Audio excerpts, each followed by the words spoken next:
your Yeah, the masks. mask. What's your recommendation? Okay. Well, I understand there's an issue with supplies, That's but right. if there Well, was enough it's this for way. You know, you can use a scarf. A scarf is, everybody, a lot of people have scarves, and you can use a scarf. Scarf would be very good.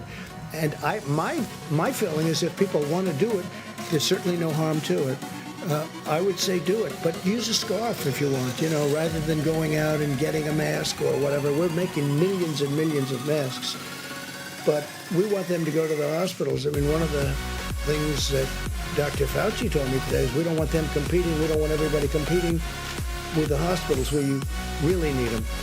So you can use scarves. You can use something else over your face. It doesn't have to be a mask.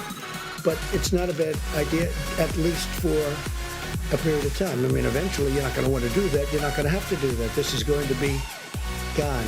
It'll be gone. Hopefully gone for a long time.